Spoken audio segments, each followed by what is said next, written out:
नमस्कार। आज हम स्टार्ट कर रहे हैं सोशल साइंस 9th क्लास की। चैप्टर नंबर फर्स्ट है यहाँ पे मैन एंड एनवायरनमेंट। ये इन्वायरमेंट से रिलेटेड चैप्टर है।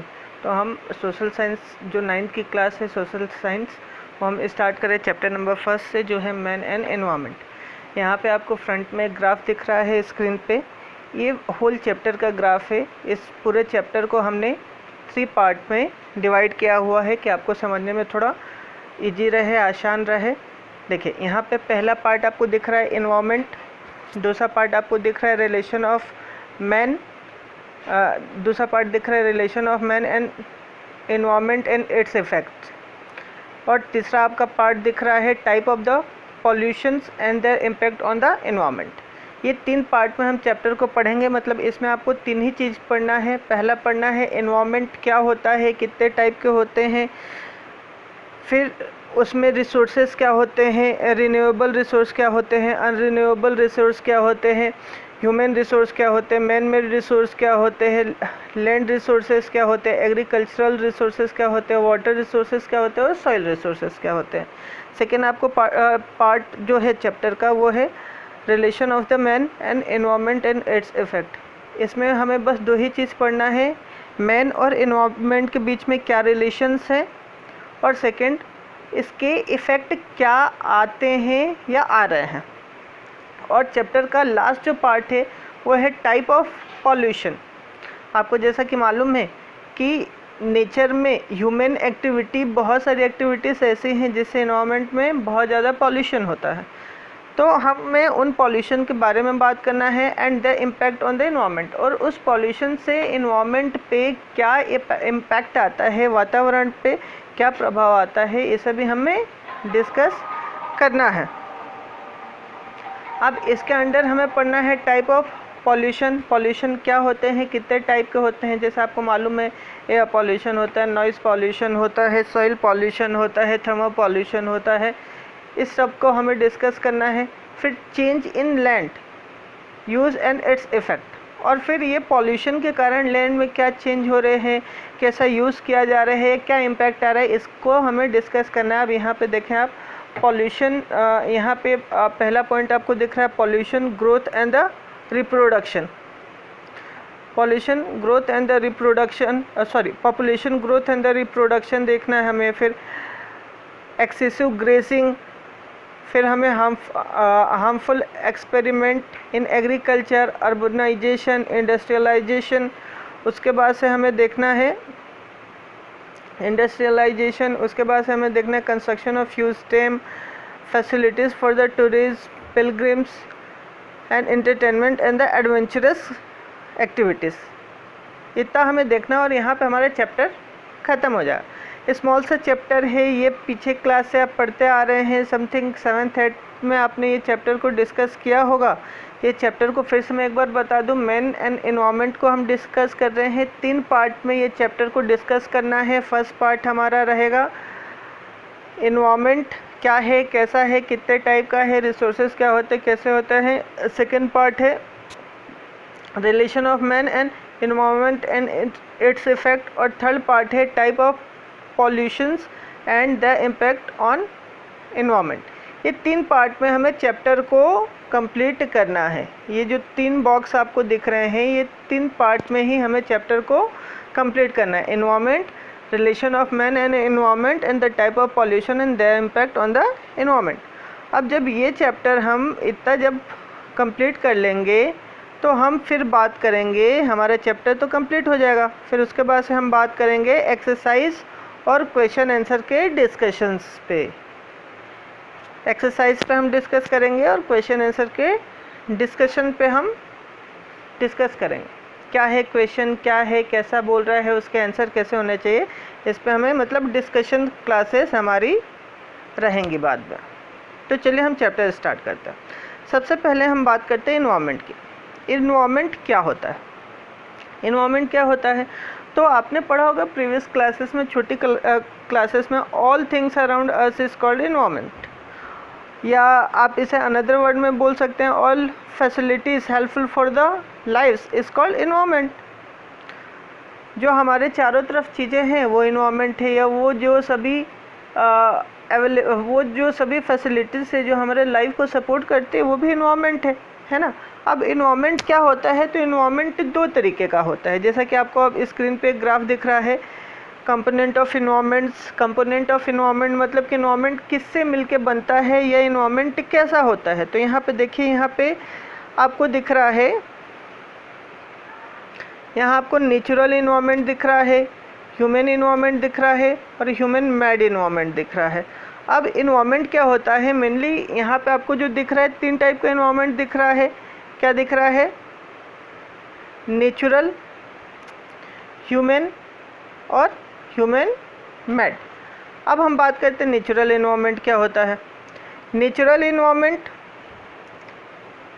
वो सभी चीज़ें जो हमें नेचर ने दी, जैसे air, land, living things, water, mountains, lands, plateaus, etcetera etcetera.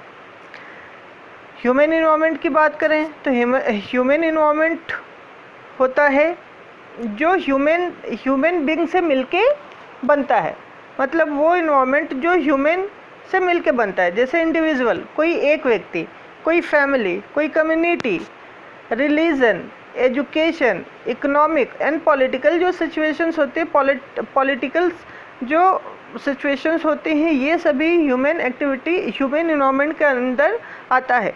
क्यों ह्यूमन इन्वायरमेंट के अंदर आता है? क्योंकि यहाँ पे सभी एक्टिविटी ह्यूमन करते हैं। अब थर्ड हम बात करते हैं ह्यूमन मेड इन्वायरमेंट की। ह्यूमन मेड इन्वायरमेंट नाम पढ़ के ही समझ में आ रहा है कि ह्यूमन मेड इन्वायरमेंट मतलब क्या? वो इन्वायरमेंट जो कि ह्यूमन ने बनाया। अब ह्यूमन ने क्या बनाया? इंडस्ट्रीज बनाए, मॉन्यूमेंट्स बनाए, ब्रिज बनाए, रोड्स बनाए, पार्क्स बनाए, स्कूल कॉलेजेस बनाए, और वो सभी चीज़ें बनाए जो उनके लाइफ के लिए रिक्वायर्ड थे, है ना। तो इन्वायरमेंट मतलब क्या? अगर हम इन्वायरमेंट की डेफिनेशन की बात करें तो all the things around us is called environment. Environment are of 3 type: natural environment, human environment, man made environment. What is the natural environment? The environment is given by the nature is called the natural environment, like lithosphere, hydrosphere, living things, biosphere, etc. अब human environment, इसमें individual consider किया जाएगा, family, community, religion, education, economics and the politics. Human made environment, the environment is made by the human, is called the human made environment, like the monument, industries, parks, schools, etc. चलिए अब हम आगे चलते हैं, हम बात करते हैं टाइप ऑफ इन्वायरमेंट की। देखिए, इन्वायरमेंट अभी जस्ट पीछे पढ़ के आए हैं, वही यहाँ पे भी आपको ग्राफ दिख रहा है। इन्वायरमेंट क्या होता है? तो all things around us is called environment, whenever it is natural or human man made। मतलब क्या कि वो सभी चीज़ें जो हमारे चारों तरफ है वो इन्वायरमेंट है, और ये नेचुरल और ह्यूमन मेड यहाँ एंड ह्यूमन मैन मेड होती हैं। अब हम देखते हैं यहाँ ग्राफ को थोड़ा सा। इन्वायरमेंट, तो इन्वायरमेंट जो है उसे हमने 2 पार्ट में कंसिडर किया है। एक तो इन्वायरमेंट होता है नेचुरल, जिसे फिजिकल इन्वायरमेंट भी बोला जाता है, और मैन मेड इन्वायरमेंट, है ना। अब मैन मेड जो नेचुरल या फिजिकल इन्वायरमेंट है, इसमें ऑर्गेनिक और इनऑर्गेनिक में डिवाइड किया जा सकता है। ऑर्गेनिक वो रहता है जो डायरेक्टली और इनडायरेक्टली लिविंग बीइंग से, ऑर्गेनिक इन्वायरमेंट उसे कहते हैं जो डायरेक्टली द इन्वायरमेंट डायरेक्टली और indirectly related with the living beings is called the organic environment. अब ये क्या है? ह्यूमन, हम लिविंग बीइंग है, एनिमल्स लिविंग बीइंग है, फॉरेस्ट लिविंग बीइंग्स है। तो ये जो पार्ट है ये ऑर्गेनिक इन्वायरमेंट के अंडर में आएगा। इनऑर्गेनिक इन्वायरमेंट की बात करें तो लैंड हुआ, वाटर हुआ, मिनरल्स हुए, रिवर्स हुए, डिज़र्ट हुआ, सॉइल हुआ, सी ओशन हुए, ये सभी नॉन लिविंग थिंग्स है। और सभी किसने दिया है? नेचर ने दिया है। तो इनऑर्गेनिक इन्वायरमेंट क्यों है? क्योंकि ये सभी नॉन लिविंग बीइंग है, ना ये जिंदा है ना ये मर सकते हैं। इनऑर्गेनिक इन्वायरमेंट है ना। तो ये जितना भी आपको दिख रहा है ये इनऑर्गेनिक इन्वायरमेंट, और ये जितना भी आपको दिख रहा है ये ऑर्गेनिक इन्वायरमेंट। ऑर्गेनिक और इनऑर्गेनिक इन्वायरमेंट किसका पार्ट है? नेचुरल इन्वायरमेंट का, या जिसे हम फिजिकल इन्वायरमेंट भी कहते हैं। अब हम बात करते हैं मैन मेड इन्वायरमेंट। अब इसमें हमने 2 पार्ट कंसिडर कर दिया, मैन मेड। अब मैन जो है, मैन तो क्या है? नेचुरल का पार्ट होगा। मैन जो है वो इंडिविजुअल, फैमिली, कम्युनिटी, रिलीजन। अब देखिए मैन कैसे इन्वायरमेंट है? देखिए इन्वायरमेंट मतलब कि मैन भी क्या है? हमारी रिक्वायरमेंट को फुलफिल करने के लिए यूज़ किया जाता है, जैसे उसकी स्किल्स, उसकी क्वालिटीज़, उसकी एजुकेशन, उसको यूज़ किया जाता है अलग अलग एक्टिविटी में। इसलिए मैन को भी एक इन्वायरमेंट के जैसे हम ट्रीट करते हैं। अब देखिए मैन जैसे इंडिविजुअल, कोई family, community, religion, education, economic and political situations जो हैं ये मैन इन्वायरमेंट के अंडर में आती हैं। मैन मेड में बात करें, होम्स हैं, रोड्स हैं, लैंड्स हैं, मॉन्यूमेंट्स, इंडस्ट्रीज़ हैं, मॉन्यूमेंट्स है, ब्रिज है, पार्क्स हैं, ये सभी मैन मेड इन्वायरमेंट होता है। मैन मेड इन्वायरमेंट क्या है? वो इन्वायरमेंट जो इंसान ने, जो ह्यूमन बीइंग ने अपने सर्वाइवल के लिए बनाया, अपने फैसिलिटीज़ के लिए बनाया, उसे कहते हैं मैन मेड इन्वायरमेंट। अब मैन मेड इन्वायरमेंट के अंडर में हमने एक मैन भी रखा है। क्यों? क्योंकि क्या है, मैन अपने स्किल्स से, अपने नॉलेज से, अपने टैलेंट से काम को कंप्लीट करने में रिक्वायर्ड होता है, इसलिए मैन इन्वायरमेंट भी कंसिडर किया जाता है। चलिए हम आगे बात करते हैं। अब देखिए यहाँ पे एक हेडिंग दी हुई है, cultural and the social environment. Heading क्या है? Cultural and the social environment. और यहाँ नीचे लिखा हुआ है environment developed due to mutual relationship between the man and the natural environment is included economic and the social activities. मतलब cultural और सोशल इन्वायरमेंट क्या कहलाता है? वो इन्वायरमेंट जो म्यूचुअली रिलेशनशिप से बना है, किसके? तो मैन के और नेचुरल इन्वायरमेंट के।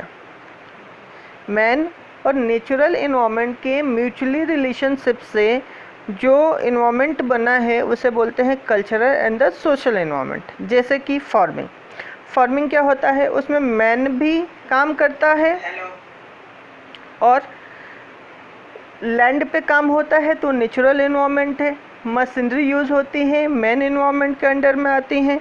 जैसे इंडस्ट्रीज़ हैं, लैंड पे हो रहा है तो लैंड यूज़ हो रहा है इंडस्ट्रीज़ के लिए। नेचुरल इन्वायरमेंट उसमें कंबाइन हो रहा है, उसमें मशीनें यूज़ हो रही हैं, टेक्नोलॉजी यूज़ हो रही हैं, लेबर्स यूज़ हो रहे हैं, ये सभी मैन इन्वायरमेंट है। जैसे साइट्स, रिचुअल्स, जैसे हमारे रिचुअल्स हैं, रिचुअल्स जैसे हमारे सेलिब्रेशन है, होली है, दीपावली है, बहुत सारे रिचुअल्स हैं, उसमें कहीं ना कहीं इन्वायरमेंट भी कनेक्ट होता है, कहीं ना कहीं मैन भी कनेक्ट होता है।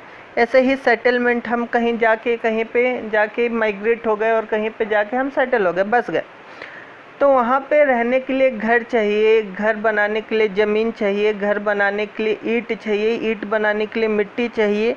तो आप देखिए directly indirectly her man environment और नेचुरल इन्वायरमेंट एक दूसरे से कनेक्टेड है। ऐसे ही रोड, रेलवेज, एयर सर्विसेज और हमारे साइंस एंड द टेक्नोलॉजीज। तो cultural and the social environment क्या होता है? तो वो इन्वायरमेंट जो मैन और नेचुरल इन्वायरमेंट के म्यूचुअल रिलेशनशिप से बनता है, उसे हम बोलते हैं cultural and the social environment. वो इन्वायरमेंट जो मैन और नेचुरल इन्वायरमेंट के म्यूचुअल रिलेशनशिप से बना हुआ है, वो क्या है? Cultural and the social environment. और उसके एग्जांपल है farming, industries, road, rituals, railways, Airways, etcetera etcetera. अब हम बात करते हैं अब हम यहाँ पे आपसे बात करते हैं रिसोर्सेस के बारे में। यहाँ पे हम आपसे बात करते हैं रिसोर्सेस के बारे में। रिसोर्सेस क्या होते हैं, तो पहले हम ये देख लेते हैं कि रिसोर्सेस क्या होते हैं। तो एनी फिजिकल थिंग और मैटर इज़ यूजफुल और valuable to man, it is called a resources. क्या है? एनी फिजिकल थिंग और मैटर यूजफुल और valuable for the man it is called resources. मतलब वो कोई भी नेचुरल या फिजिकल गिफ्ट जो कि नेचर ने हमें दिया और वो हमारे लिए यूज़फुल है, उसी को हम बोलते हैं रिसोर्सेस। यूज़फुल कैसे है? किसी हमारे काम में यूज़ हो रहा है, कोई हमारे वर्किंग को कंप्लीट कर रहा है, हमें उस मटेरियल को यूज़ करके हमारे वर्क को कंप्लीट करने में हेल्प मिल रहा है, तो वो हमारे लिए इन्वायरमेंट है। अब ये क्या क्या है, तो देखिए type of environment, natural environment, human resources and the man made resources. अब देखिए नेचुरल, अब यहाँ पे दो टाइप का, there are two type of the natural resources. First is the renewable and second is the non renewable. Renewable means which can renew, means again which can never it will be finished, again a cycle will continue, and in this cycle it changes the form and never it be finished from the earth, like air, agriculture, water, forest। means क्या है कि अगर ये फिर से बनाए जा सकते हैं, बन सकते हैं, ये ख़त्म होने वाले नहीं हैं। एक फॉर्म से दूसरे फॉर्म में कन्वर्ट होंगे, लेकिन फिर से वो उस फॉर्म में आ जा सकते हैं। अब एक होता है नॉन रिन्यूएबल रिसोर्सेस, वो जो एक बार ख़त्म हो गए तो फिर से नहीं आ सकते हैं। जैसे नॉन साइक्लिक फॉसिल फ्यूल्स। क्या? Non cyclic fossil fuels. अब जैसे फॉसिल फ्यूल्स जो पेट्रोलियम प्रोडक्ट है, कोल्स हैं, ये क्या है, जैसे जैसे यूज़ होता जा रहा है वैसे ये फिनिश होता जा रहा है, और एक बार ये फिनिश हो गया तो फिर से ये बन नहीं पाएगा।